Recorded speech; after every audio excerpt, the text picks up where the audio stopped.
केंद्र सरकार वक्फ बोर्ड की शक्तियों में कटौती करने की तैयारी में है।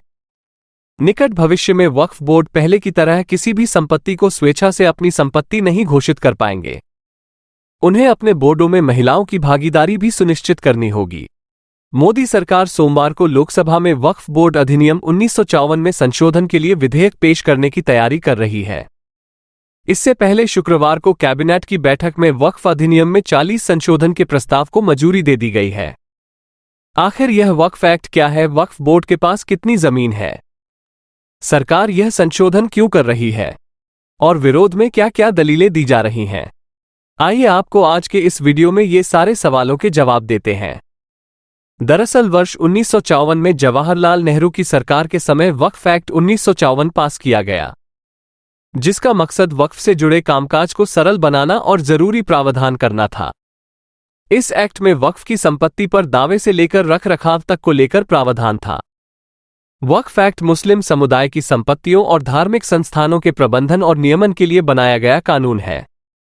इस एक्ट का मुख्य उद्देश्य वक्फ संपत्तियों का उचित संरक्षण और प्रबंधन सुनिश्चित करना है, ताकि धार्मिक और चैरिटेबल उद्देश्यों के लिए इन संपत्तियों का उपयोग किया जा सके।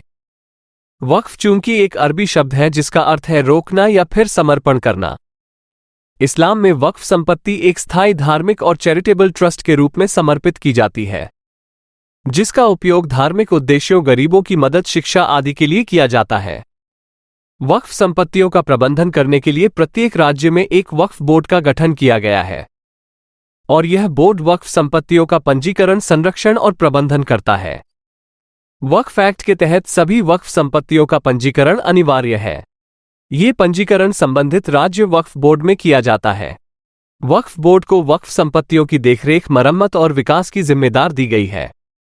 बोर्ड ये सुनिश्चित करता है कि वक्फ संपत्तियों का उपयोग धार्मिक और चैरिटेबल उद्देश्यों के लिए ही किया जा रहा है।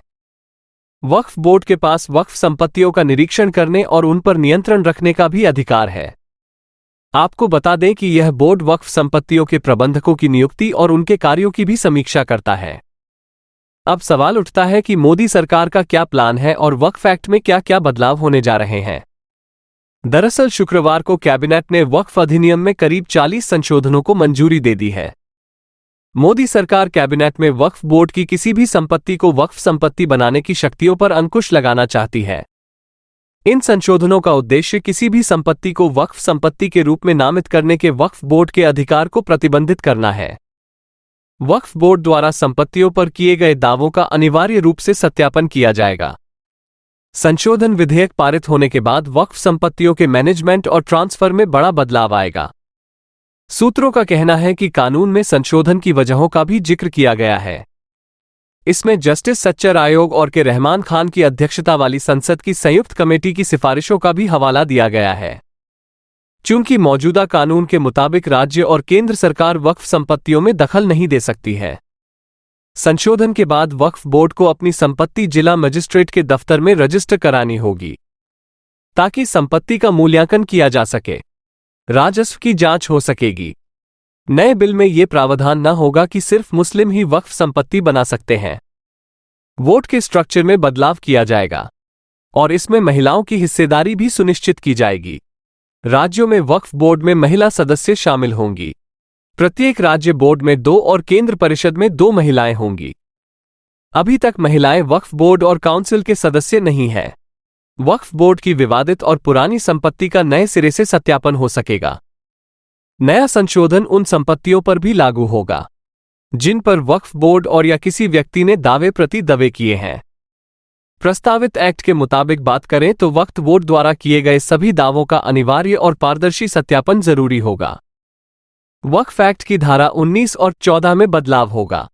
इससे केंद्र वक्फ परिषद और राज्य वक्फ बोर्ड की संरचना में बदलाव संभव है। आप ये चैनल सब्सक्राइब करें और बेल आइकन को दबाना ना भूलें। बाकी की खबरों के लिए देखते रहिए खबरवाला 24 न्यूज़।